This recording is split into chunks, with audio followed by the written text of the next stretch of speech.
በምስራቅ አውሮፓ ቀጠና የምትገኘው ፖላንድ የስደተኞች ጥገኝነት የመጠየቅ መብት ልታግድ መሆኗን አስታውቃለች። ህጉ ተግባራዊ የሚሆን ከሆነ ፖላንድ የገባቻቸውን ዓለም አቀፍና የአውሮፓ ህብረት ግዴታዎችን ስለሚጥስ የአውሮፓ ህብረት በፖላንድ ላይ ህጋዊ እርምጃ ሊወስድ ይገባል ሲሉ የመብት ተሟጋች ድርጅቶች እየተቹ ይገኛሉ። ዝርዝር ዘገባው የጸጋይ ንጉስ ነው።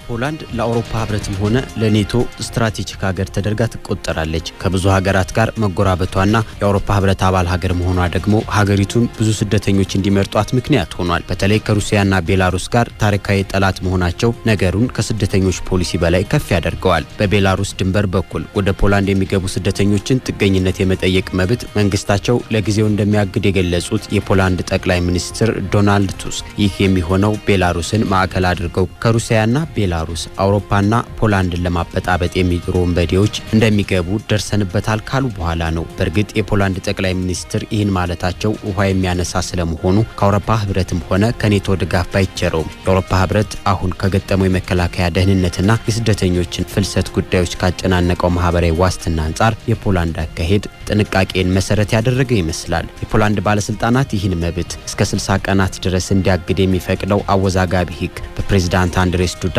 ከተፈረመው በኋላ ተግባራዊ ለማድረግ መዘጋጀታቸው ከብዙ ዓለም አቀፍ የሰብአዊ መብት ተሟጋቾች ዘንድ ተቃውሞ ገጥሞታል። የመብት ተሟጋቾቹ ፖላንድ የገባቻቸውን ዓለም አቀፍና የአውሮፓ ህብረት ግዴታዎችን ከመጣስ ባለፈ ህጻናት፣ ነፍሰ ጡሮችና አቅመ ደካሞችም ላይ መንገላታትና ሰብአዊ መብት ረገጣ ሊያስከትል ይችላል ሲሉ አጣጥለውታል። ጠቅላይ ሚኒስትር ቱስክ መንግስታቸው ህጉን ያለምንም ማመንታት እንደሚያጸድቅና ተግባራዊ እንደሚያደርግ ገልጸዋል። አንድሬስ ዱዳ በበኩላቸው ህጉ በአገሪቱ ድንበሮች ላይ ያለውን ጸጥታ አስተማማኝነት ለማጠናከር አስፈላጊ ነው ብለውታል። በሩሲያ ዩክሬን ጦርነት ከ2022 ጀምሮ ከ7 ሚሊዮን በላይ ዩክሬናውያን ዜጎች ከሀገራቸው ወደ ተለያዩ የአውሮፓ ሀገራት ሲሰደዱ ፖላንድን መሸጋገሪያ አድርገዋል። በፖላንድም ከ2 ሚሊዮን የሚልቁ የዩክሬን ዜጎች በጥገኝነት ተጠልለው ይገኛሉ። ይህ ብቻ አይደለም።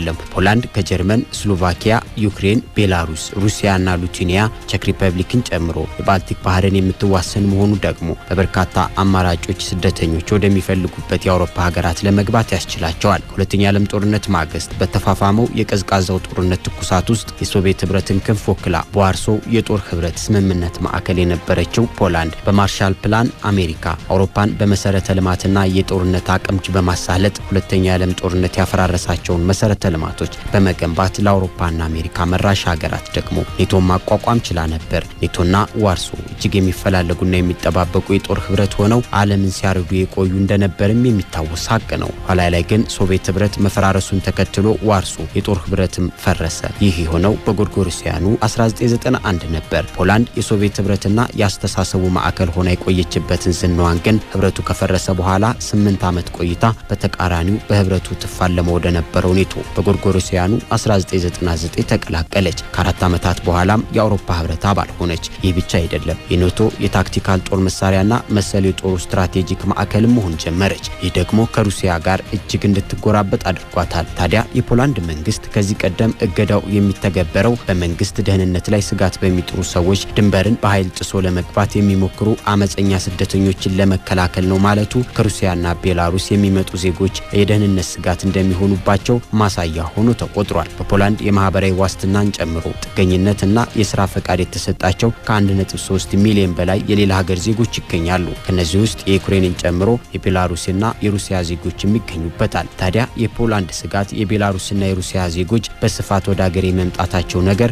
ለፖላንድም ለአውሮፓ ሀገራትም የደህንነት ስጋት ይፈጥራል ባይናት። የዶናልድ ትራምፕ የውጭ ጉዳይ ፖሊሲ አውሮፓና ኔቶን ያገለለ የሚመስል በመሆኑ ከዚህ በፊት ደህንነታቸውን በኔቶ ጥላ ስር ላደረጉ አብዛኞቹ የአውሮፓ ሀገራት ትልቅ ድንጋጤን የሚፈጥር ሆኗል። ከነዚህ ሀገራት መካከል ደግሞ ከፍተኛ የደህንነት ስጋት የተደቀነባት ከሩሲያና ቤላሩስ ጋር ረጅም ድንበር የምትጎራበተው ፖላንድ ናት። ትናንት በስቲያ በሳውዲ አረቢያ ሪያድ የሁለቱ ሀገራት ተወካዮች ከአሜሪካ ጋር ባደረጉት የተናጠል ንግግር በባልቲክ ባህር የባህር ላይ ግጭት ለማቆም ተስማምተዋል።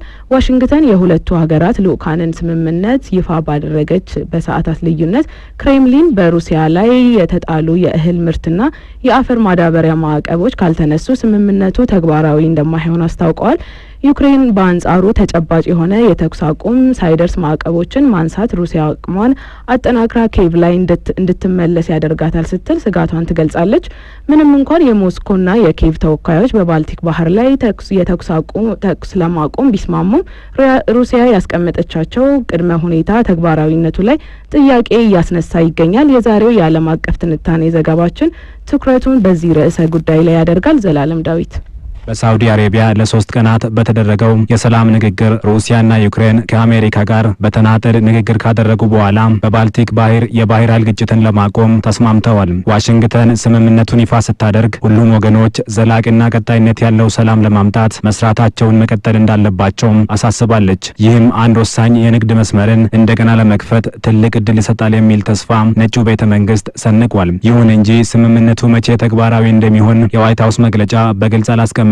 ሁለቱም ወገኖች ቀደም ሲል በተስማሙበት የጋራ የኃይል መሰረተ ልማቶች ላይ ጥቃት እንዳይሰነዝሩ የሚያግዱ እርምጃዎችን ለማዳበር በድጋሚ ቃል ገብተዋል ሲል የዋሽንግተን መግለጫ አመላክቷል። ይሁን እንጂ ሩሲያ የባህር ኃይል ግጭት የማቆም ስምምነቱ በምግብና ማዳበሪያ ንግድ ላይ የተጣሉ ማዕቀቦች ከተነሱ ብቻ ተግባራዊ እንደሚሆን ገልጻለች። ለሳምንታት ሲካሄድ በቆየው የሁለቱ ሀገራት የሰላም ድርድር የሩሲያና የዩክሬን ልዑካን በቀጥታ ያልተገናኙ ሲሆን የአሜሪካ ባለስልጣናት በሪያድ በሁለቱ ወገኖች መካከል ሰላም ለማውረድ ከሞስኮና ኪየቭ ተደራዳሪዎች ጋር በተናጠል ሲነጋገሩ ቆይተዋል። የዩክሬኑ ፕሬዝዳንት ቮሎዲሚር ዜሌንስኪ በባልቲክ ባህር ጥቃቶችን ለማስቆም የተደረገው ስምምነት ወደ ትክክለኛው አቅጣጫ የሚወስደን እርምጃ ነው ሲሉ ተናግረዋል። ይህ ተግባራዊ ይሆናል ብሎ ለመናገር ገና ብዙ ይቀረዋል። ነገር ግን እነዚህ ትክክለኛ ስብሰባዎች፣ ትክክለኛ ውሳኔዎችና ትክክለኛ እርምጃዎች ነበሩ ሲሉ በኪየቭ በሰጡት ጋዜጣዊ መግለጫ ላይ አስታውቀዋል። ከዚህ በኋላ ማንም ዩክሬን ወደ ዘላቂ ሰላም እየተጓዘች አይደለችም ብሎ ሊከሳት አይችልም ሲሉ አክለዋል። የአሜሪካው ፕሬዝዳንት ዶናልድ ትራምፕ ቀደም ሲል የዩክሬኑን መሪ በነጩ ቤተ መንግስት ጋብዘዋቸው የሰላም ስምምነቱን እንዳደናቀፉ በመግለጽ ወቅሷቸው እንደነበር ይታወሳል። ዋሽንግተን ስምምነቱን ይፋ ካደረገች በኋላ ብዙም ሳይቆይ ክሬምሊን ያወጣችው መግለጫ በባልቲክ ባህር ውስጥ ያለውን ግጭት የማቆም ስምምነት በሩሲያ ባንኮች፣ አምራቾችና ዓለም አቀፍ የምግብና ማዳበሪያ ንግድ ላይ የተጣሉ ማዕቀቦች ካልተነሱም ተግባራዊ እንደማይሆን አስታውቋል። ሩሲያ የጠየቀቻቸው ቅድመ ሁኔታዎች ባንኮችን ከስዊፍት ፔይ የክፍያ ስርዓት ጋር እንደገና ማገናኘት፣ የምግብና የንግድ ቁሳቁሶችን ያጓጓዙ የነበሩ የሩሲያ ባንዲራ ያላቸው መርከቦች አገልግሎት ላይ የሚጣሉ ገደቦችን ማንሳትና የእርሻ ማሽነሪዎችንና የምግብ ምርት ለማምረት የሚያስፈልጉ ሌሎች ዕቃዎች አቅርቦት ላይ የሚጣሉ ገደቦችን ማንሳትን ያካትታሉ።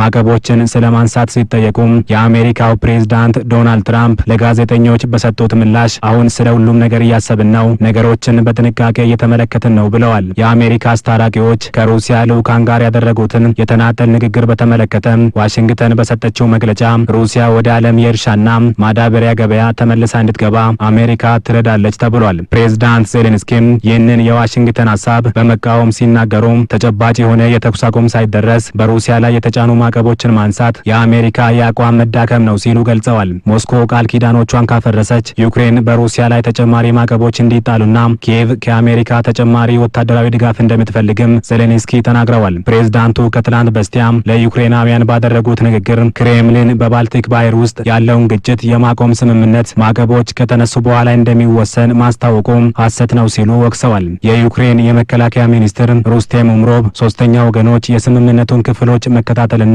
መቆጣጠር እንዳለባቸው ተናግረዋል። ካልሆነ ግን የሩሲያ የጦር መርከቦች ከባልቲክ ባህር ምስራቃዊ ክፍል ውጭ መንቀሳቀስ የስምምነቱ ጥሰትና ለዩክሬን ብሔራዊ ደህንነት ስጋት ተደርጎ እንደሚወሰድ አስጠንቅቀዋል።